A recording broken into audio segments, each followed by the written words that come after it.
Salut à tous et bienvenue dans cette nouvelle vidéo où on fait une mise à jour sur une des plus grosses propres firmes du marché qui s'est fait entre guillemets bannir.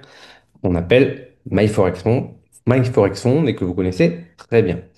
Donc récemment, le 7 octobre, un nouvel article est sorti sur MyForexFond euh, qui semblerait a fait quelques heureux. Donc voilà, MyForexFund a commencé à communiquer. Donc des mises à jour vont arriver bientôt. On ne sait pas trop pour quand. Mais du coup, je me disais, je vais vous traduire finalement le communiqué qu'a fait MyForexFund donc ce 7 octobre. Donc il est juste ici comme vous pouvez le voir. Je l'ai traduit en français pour que tout le monde puisse comprendre. Donc voilà ce qu'il est dit. Bonjour à tous à la communauté Prop Trading. Cela fait un moment, mais je peux enfin vous donner une mise à jour. Avant toute chose, je tiens à reconnaître le soutien incroyable que nous avons reçu au cours des 3 dernières années de la part de notre formidable communauté. Merci d'avoir été à nos côtés. Même si je n'ai pas pu exprimer dans cette période tumultueuse, votre confiance en MyForexFund a été une immense source de force et de motivation, et cela n'est pas passé inaperçu. Beaucoup de choses doivent encore être expliquées et elles le seront en temps voulu. Cela fait maintenant plus de 2 ans que la CFCT a engagé une procédure contre nous, sans préavis, et a fermé notre entreprise du jour au lendemain. Ce n'est que maintenant que nous pouvons prendre du recul et évaluer les sanctions trompeuses et nuisibles de la CFCT afin de réparer les dégâts.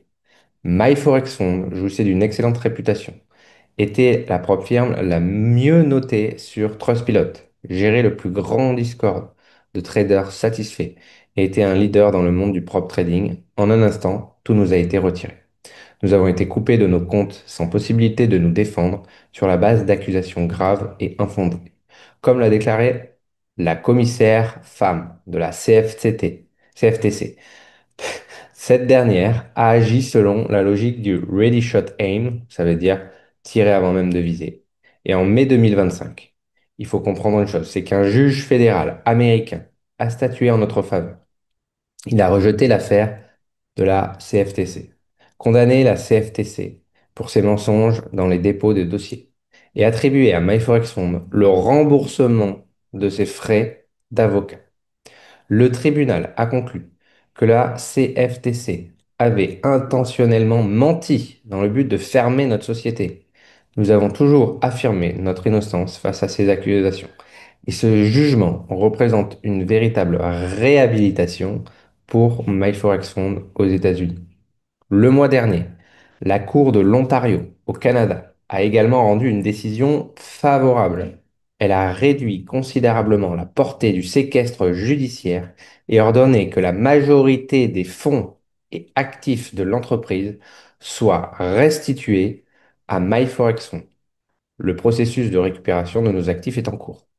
Cependant, il reste encore plusieurs étapes à franchir avant de pouvoir partager de nouvelles plus concrètes.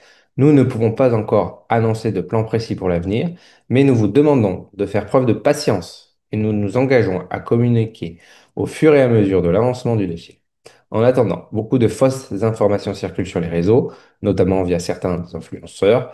Les seules sources fiables sont nos communications officielles ou les décisions de justice. Nous nous réservons le droit de poursuivre toute personne diffusant délibérément de fausses informations pour créer de la confusion ou manipuler la communauté. Merci donc de traiter toute autre source d'information avec prudence et esprit critique. Merci pour votre soutien. La suite arrive bientôt. Donc voilà. Donc ça, c'est le communiqué officiel de MyForexFund le 7 octobre dernier. Donc, de ce que vous avez pu écouter, je pense que c'est une bonne nouvelle. Moi, personnellement, j'avais un compte réel chez eux à 300 000 $ et bah, il a disparu du jour au lendemain. Donc pour moi, c'est plutôt une bonne nouvelle dans le sens où bah, s'ils reviennent, je pense pas qu'ils... je sais pas ce qu'ils pourraient faire, mais j'espère en tout cas pouvoir retrouver mon compte. Ça serait pas mal. Mais en tout cas, voilà ce qu'il en est aujourd'hui officiellement. Donc pour ceux qui avaient des comptes ou autres, bah, je vous invite à attendre parce qu'on n'a pas le choix et voir ce qu'il en sera pour la suite. Voilà, donc c'était vraiment une courte vidéo pour vous faire un petit point sur MyForexFund et je trouve ça sérieux en tout cas de leur part de, de nous donner toutes ces informations par rapport à... Bah, ils se sont fait un peu tirer dessus sans aucune raison finalement. Donc ils n'ont pas lâché et on verra dans les mois peut-être ou années à venir ce qu'il en est s'ils sont de retour, quoi. Mais ça veut dire que si une propre firme comme ça, après s'être fait attaquer par le CFTC, revient, bah c'est quand même que c'est du solide, quoi. C'est-à-dire que là, on peut pas dire le contraire. Se faire attaquer par le CFTC, revenir, bah, il n'y a aucune raison que ce soit pas légal derrière cette société. Donc voilà, c'était une petite vidéo et je vous dis à très bientôt.